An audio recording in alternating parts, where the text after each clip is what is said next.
Ուրախ եմ, որ մենք այսօր կարող ենք ավարտը նշել մեր հետաքրքիր եւ հիանալի հերթական մուրալ նախագծի, որում պատկերվում է Անահիտ Աստվածուհին, բայց մի փոքր այլ ակցենտով, այլ ակցենտ ասելով նկատի ունեմ, որ նախագիծը իրականացրել է հայազգի նկարիչ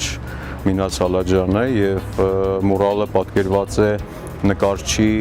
բնորոշ ոճին համապատասխան կերպով։ Շատ կարևոր մի խնդիր ենք մենք իրականացրել, այն է դասականը ներկայացնել մոդեռն կերպով, նոր սերունդների համար ավելի մատչելի եւ ընկալելի մեծանկար, որը ստեղծված է գեղանկարչության հիմքերը հաշվի առնելով։ Սա ուղղակի փողոցային նկարչության հերթական օրինակը չի։ Մենք ստեղ կարող ենք տեսնել 18 մետր բարձրության եւ 10 մետր լայնության պատի վրա ստեղծված դասական ժիվիպիսի կանոններին համահունչ ստեղծված նկարչություն, որը համոզված եմ, որ մնալու է մեր քաղաքի լավագույն մշակութային օբյեկտների ժառանգության շարքում։ Ինչի ընտրվեց թատրոնի եւ կինոյի պետական ինստիտուտի պատի շենքը։ Եթե մի փոքր մենք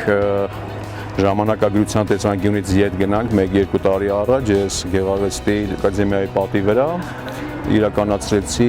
Անտոնինո Պերոտտայի հեղինակային մուրալ նախագիծը եւ դրանից հետո ցանկություն առաջացավ, որպեսզի մեր մշակութային կրթական օջախները արտաքին ձևավորման տեսանկյունից ունենան բովանդակությանը հարիր պատկերներ։ Անահիտը նկարել եմ 2018 թվականին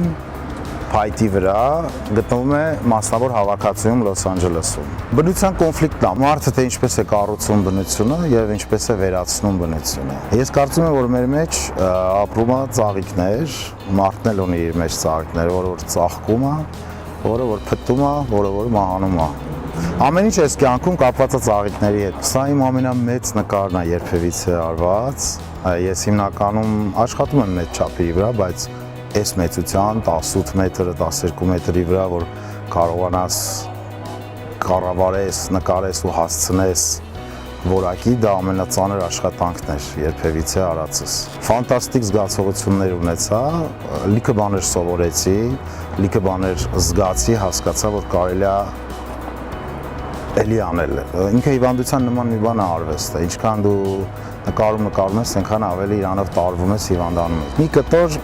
մնաց Երևանին, թե մարդիկ կգնահատեն, կսիրեն կամ կքարկոծեն, դա էլ արդեն իրանց կամքն է։ Բայց իմ զգացողությունը, իմ սերը անկեղծ է եղել։ Կուզեի շնորհակալություն հայտնել Կարեն Հարությունյանին նման նախագիծը ի կատար ածելու համար